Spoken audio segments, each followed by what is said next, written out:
Hey, what's up, guys? Here on the Fire Sports Pod, where everything we do here is fire. You guys know the drill. Thanks again for my special guest, Lindsay Berra, coming on. She's the granddaughter of Yogi Berra. I really appreciate you coming on. It's an honor, really. It's an honor. It's one of my favorite catchers of all time. Even though I've never seen him in the game, but I always watch tape. He's one of the best, and if not the best. So I'm just going to have, ladies and gentlemen, Lindsay talk a little bit about her grandfather, how he was as a person outside of the New York Yankees as a catcher, and then how he was in a person standpoint, and then just talk a little bit about that, and then that will be it. So, Lindsay, the floor is yours. I'm going to just introduce myself a little bit for folks who may not know who I am. So, as Zach mentioned, I am Yogi Berra's oldest grandchild. But I was a senior writer at ESPN Magazine for 13 years, covered hockey, tennis, baseball, boxing, 3 Olympic Games, all kinds of stuff. I went from there to MLB.com and MLB Network, where I wrote stories for the website and then went on TV and talked about them. So was a regular on MLB Central and MLB Hot Stove. And I've been freelance since 2018, doing a lot of stuff for Sports Business Journal, Men's Health. I hosted a sports and fitness podcast for a couple of years. But then most recently, as Zach mentioned, I was the executive producer of It Ain't Over, which is a documentary about my grandfather, Yogi Berra. I was also the narrator of this film. So if you catch it on Amazon Prime, Apple TV, Netflix, you get to listen to me for 98 minutes talking about my grandpa Yogi. We are 98% certified fresh on Rotten Tomatoes, the highest rated sports documentary ever. We were nominated for 2 Critics' Choice Awards this year. The award season is coming up, so hopefully we get some more of those nominations. So it really is a great film, and I hope everybody checks it out. The whole idea of the film was to remind folks how great of a baseball player my grandfather was, because I think that his really big personality, the fact that he spent the second half of his life doing commercials and saying funny things on television really overshadowed just how good of a player he was. So the idea behind the doc is to, lay it all out, present some of those stats and really show people how great he was on the field, but then also to remind people that as great as he was as a baseball player, he really was an even better human being. There's a lot of baseball in the movie, but I wouldn't call it a baseball movie. It's really a story about a life well lived. It's a quintessentially American story. Grandpa was a first generation Italian immigrant who volunteered to serve his country, joined the Navy on his 18th birthday, wound up off of Omaha Beach during the D-Day invasion. Came home, got the girl nobody ever thought he would, spent 65 years married to my beautiful Grammy Carmen, went on to win 10 World Series with the Yankees. It's the winningest Major League Baseball player in the history of the game. It's just crazy. And became this pop culture icon. So there's really a lot in the film, and I really encourage everybody to go out and watch it. Yes, definitely, because that was one hell of a film. We watched it in class in Montclair, and to have you come in after the fact and then to explain everything, and to answer questions that a lot of people maybe couldn't be answered if it wasn't coming from you, especially you being the granddaughter of Yogi Berra, which was a blessing to actually have you in person. So that was pretty cool. Because to me, I consider Yogi Berra, even though I didn't watch him, definitely to me he's the best catcher in baseball ever. Because just seeing he's the most winningest player ever, on top of just being a catcher, which without a catcher, there's not a lot of stuff in baseball you can do. Like No, in order, important. yeah, and and that usually the catcher is really he's like the spark, if that makes sense. Like you have your big hitters, you have your base hits, but like if a catcher is that good and he's the spark of the team, it really helps the team in general, because like you can come around the catcher, because without the catcher the pitcher does terrible. That means if the pitching does terrible, then the defense is terrible, and then the offense just goes into shambles because they're just thinking about different stuff. But that film was absolutely ridiculous. I actually watched it again after the fact. I went home a couple days after and watched it. I believe it was on Netflix, right? It Yep. was on Netflix. Yeah, I watched it on Netflix. That was still. At least it wasn't in the setting of a school, so I can actually relax and sit back and enjoy watching it from my couch. But it was really good, and I like the different the aspects of having the older guys that you talked about, that was his teammates and his coaches and whatever, and some of them aren't with us, which is terrible, which is goes hearts go out to the family for that. But it was cool to see their aspect of explaining who he was. It was pretty cool to see, and then also hearing his voice in it as well, which was pretty awesome. Yeah, so one of my biggest goals for the documentary, as far as who we interviewed, was to talk to as many people as possible who had either played with or seen Grandpa play. So the first person I wanted to interview immediately was Vin Scully, who was in his, I don't know, he was 93 or 94 at the time when we interviewed him. But he'd been the voice of the Dodgers for, 70 something years. My grandfather caught the only perfect game in World Series history. Don Larson pitched that game, 1956 World Series. Vin Scully called that game. The Yankees played the Dodgers many times in the World Series in the 50s, and Vin was in the booth for all of those. So he'd watched Grandpa firsthand on the biggest stage in baseball. So that was the first interview I wanted to get. And then guys like Tony Kubek, Bobby Richardson, Hector Lopez, Ralph Terry were still alive and had played with my grandfather. Audrey Garagiola was the widow of his best friend, Joe Garagiola. She was in her 90s when we interviewed her. So it was really important for me to get people who could talk about what Grandpa looked like on the field, what he contributed to a team. And you're right. You hear Billy Crystal say in the movie that Mickey Mantle told him many times that Grandpa was the glue that kind of held those Yankee teams together.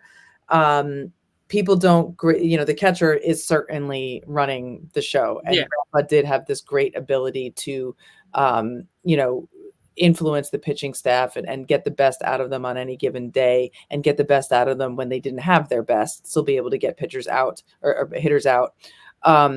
But people often overlook the fact that as great as he was behind the plate, he really was a tremendous offensive player. He led the team in RBIs 7 years in a row on teams that included Joe DiMaggio and Mickey Mantle. And that's people amazing. don't often think about Grandpa in the same breath as those two offensively.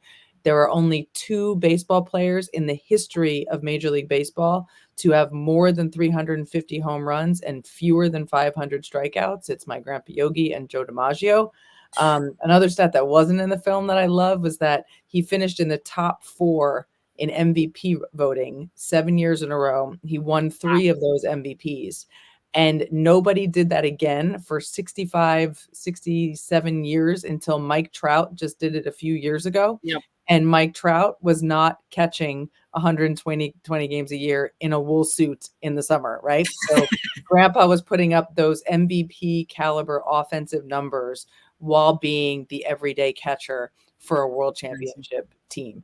That's So amazing. it's just super impressive when you think about it. The other stat I love that's in the film is that he caught both ends of double headers 117 times in his career. Can you Jeez. imagine any big league No, catcher today catching 18 innings? There is no way. And if he I don't did, he think. certainly wouldn't be able to stand up the next day. No, I don't think it would be even close. These catchers, the athletes nowadays, they're not like Yogi Berra. They're not like the old fashioned sports. Even in basketball, football, baseball, everything has gone down the tubes. It's more like not caring about it. It's more about this, not the game, not the team. It doesn't matter anymore. And that, to be honest, he was the greatest example of a team player and not caring about. Because it didn't really seem, as being a catcher, you can't really care about your own statistics. You're the glue. So it's really like you got to catch the thing. You got to be able to be the leader on that team, and that's basically what your grandfather did. He was the leader of the whole thing and to keep that whole thing together. But I do have a question. I had coaching class last year, coaching principles, I believe it was last year in the spring. My professor, his name's John McCarthy. Mhm. Do you know him? Yep. Yeah, he was my professor. And he talked about Yogi Berra every class, and I was like, "Wait, I didn't ask you on that day, and I was meaning to ask you on the day, and I completely forgot because I'm gonna see Mr. McCarthy tomorrow. We're gonna catch up because I haven't seen him since we last left in the spring, and I want to see how he's doing and stuff like that. And I'm going to tell him like I was on my podcast with Lindsay. Yeah, Lindsay. John's a longtime Montclair guy, and he knew Grandpa and was involved with the museum some. So yeah, I can see why he was talking about him a bunch, because he actually knew him. Yeah, I actually thought like I didn't think he was like not telling the truth, but like I was like I'd never seen like John and Yogi together in like this facet of the thing, because I'm a big Yankees guy and I'm a big baseball guy, but like that was way before my time, so it's like kind of hard to go all the way back. But as I kept looking over that last year, I learned a lot about Yogi Berra as a person, like, and then on top of that, you coming in was even off the chains. That's why I didn't have questions, because like you kind of answered all my questions without anyone asking the questions. But this was the only question that I had. I wanted to ask, like, how close were you with John, and how close was John to Yogi when he was still alive? I mean, I just know John from him being in and out of the museum, and being around Montclair. I'm not exactly sure. I know he knew Grandpa. I don't know exactly Oh, how you didn't know the whole facet close of they their. were. No. Yeah. Okay. Yeah. But Grandpa was like, he was such a normal person and such a fixture in Montclair, like he didn't think of himself as a famous person. So he was out, like, even if you didn't meet Grandpa at the museum or in some sort of official capacity, you could like go pick up your dry cleaning and run into him, because he'd be at the dry cleaner. He would, go to church at Immaculate every weekend. You could see him in church. He did his own grocery shopping, got his own newspapers. He never had an assistant or an agent. So he was just a part of the community, and he was out at my dad and my uncle's hockey games and basketball games and football games when they were kids. He was never around for their baseball games because he was always on the road. But then the Yeah. grandkids, once he retired, he was able to come to all of our sporting events, and he would sit in the stands and talk with everybody.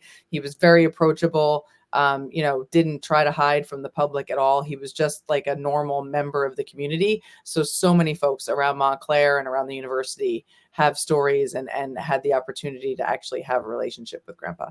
That's awesome. That's awesome, because that's the true meaning of of an athlete, able to be able to do all that stuff and still be 100% as an athlete, but also be able to do the public eye and not have to do it. Because a lot of the sports nowadays, like all of them are like closed in. They don't want to talk a lot. Especially the big players, they get so many fans on top of each other, on top of them, and they don't want to deal with that. They rather sit inside and do their own thing and have security and whatever. But he never had like security, correct? Like he was just himself, just No, walked. he was just himself, and honestly, he became such a regular fixture in town that it just wasn't as big of a deal for people. Like sure, he got, if he was like walking around on the concourse at Yankee Stadium, he would get mobbed. But in Montclair, people were pretty used to seeing him, so it was easier for him to walk around. That's awesome. That's awesome. But a little bit. You said you were freelancing, so you're basically not doing anything with like ESPN and stuff like that. Is that what it's called? Or is it like what? So right now, my biggest, the biggest thing that I'm working on, in addition to promoting the film, is I work for a biomechanics pitching app called Mustard that was founded by the famous pitching coach Tom House.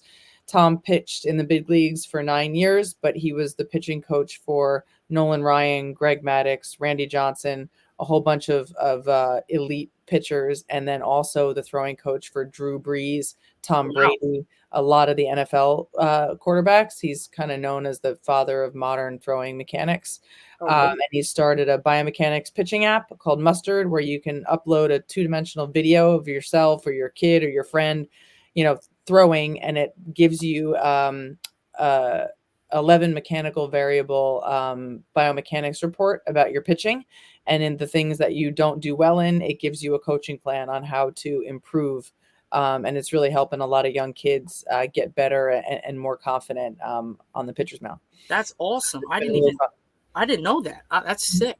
You can check it out. That website is teammstrd.com, teammustard.com. I'm definitely going to check that out. Yeah, you can check it out Instagram and Twitter. We've got all sorts of cool, baseball videos and tips and pointers and stuff. But the app is great if for anybody who's a pitcher, you should definitely check it out.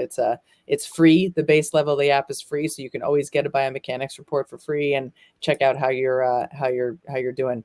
That's awesome. Mechanics. I've never heard of that actually. Because I'm not big.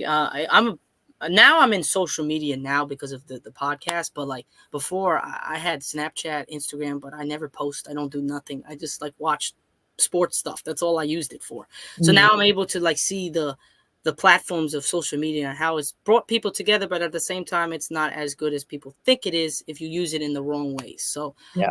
but I'm learning a little bit as I go. But I have a question. So, into baseball side, just not Yankees, just in general, as you're doing like a pitching mechanics thing like that, how would you say, I don't know your expertise in this, but how would you say doing a mechanical pitching like umpire, like you know how they're thinking about changing the umpire into like a robot or like a screen in the back? Having the electronic strike zone, yeah. Yeah, do you think that's gonna benefit it or do you think it's gonna make it worse?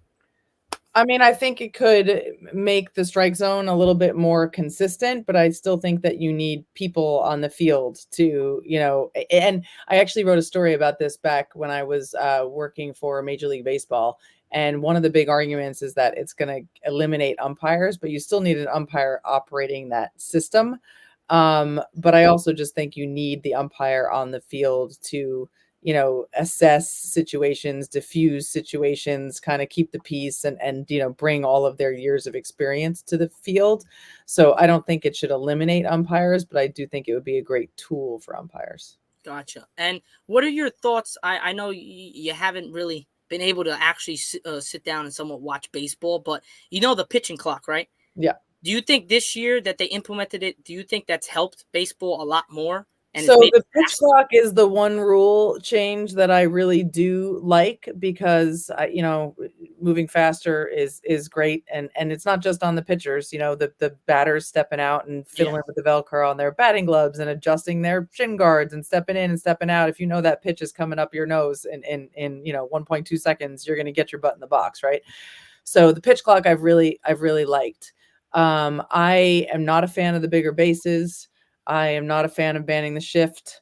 My grandfather was really not a fan when they eliminated the collisions at home plate. He always said that if you were any kind of an athlete, you would get out of the way. And he said, I'd like to see you try to run me over. You're going to be out and you're going to have my glove in your face. So he was not real happy about that. And, for hundreds of 150 years, there's been room for two guys on a base. Like, I don't know why we need one the size of a pizza box. I think the bigger problem with the bases is that the base is called the bag for a reason. It used to be soft and they made it hard when it had to be like immovable. It used to be soft and it would break off. And they made it hard so it was easier for the umpires to see and it would stay in the ground. I think what would reduce injury more is if they were soft and not hard, not bigger rather than smaller.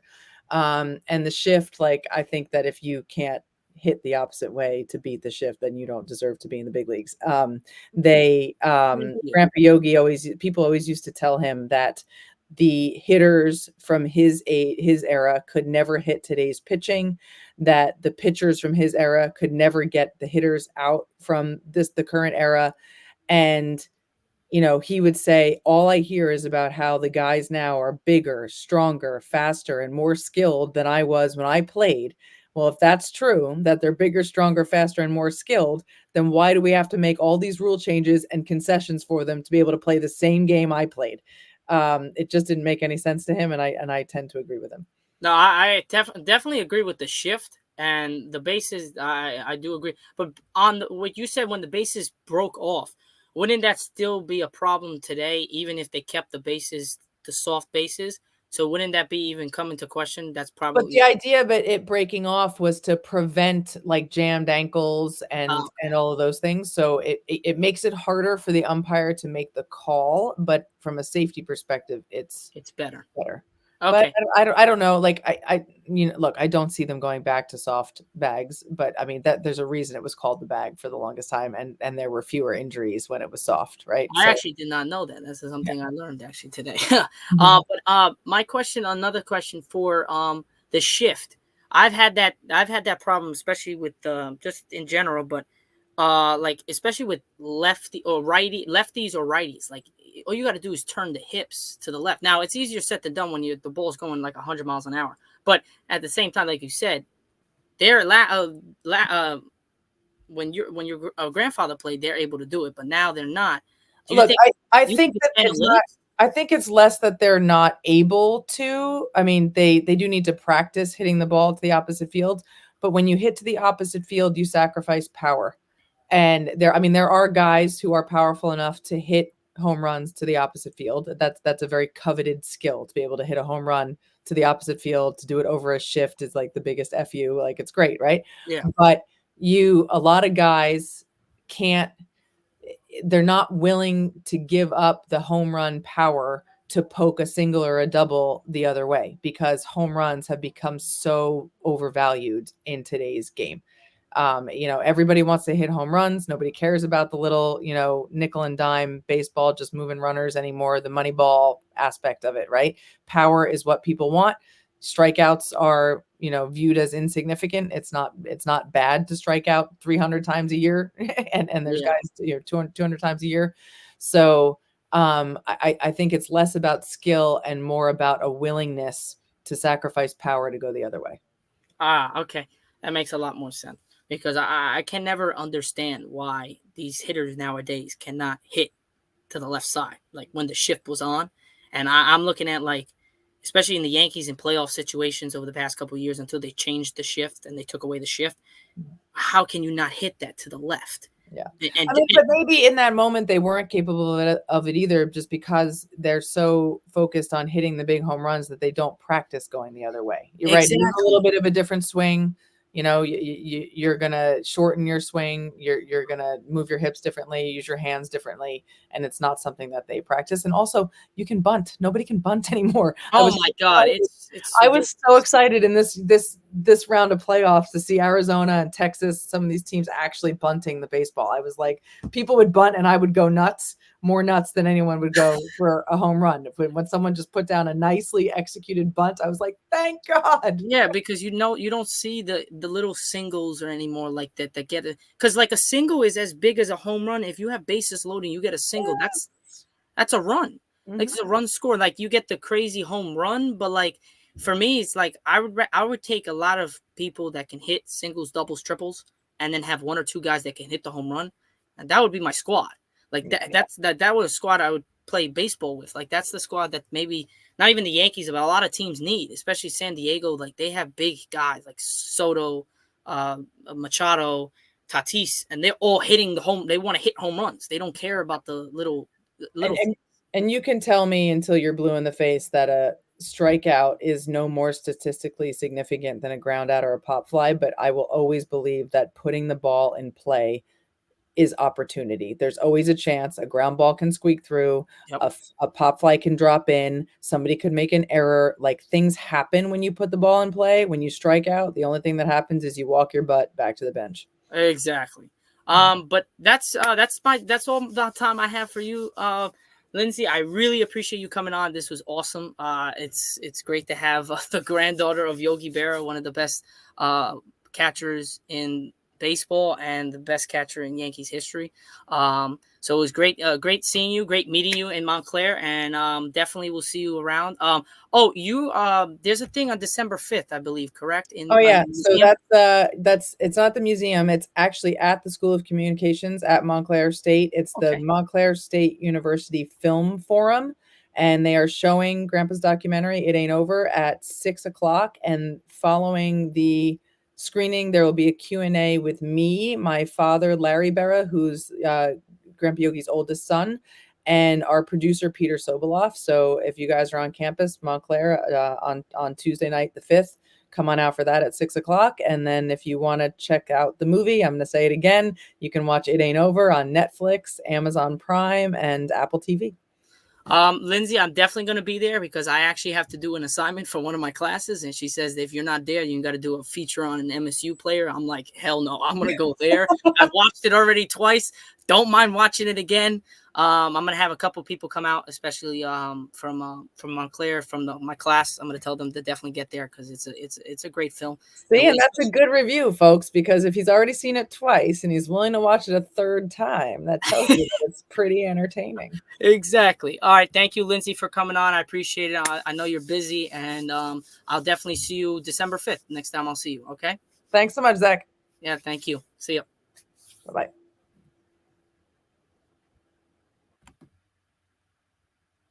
So, guys, that is it here on the Fire Sports Pod, where everything we do here is fire. You guys know the drill. Hope you guys enjoyed my YouTube show here. This was part 2 of our YouTube show. We're about to be posting part 1 as soon as this show is over. We did that with my boys from William Patterson, Christian, and Brent. We had a great time. Definitely check this out. I appreciate all the support, guys, and I'll catch you guys in my Apple Podcasts and Spotify at 5:30. Peace out.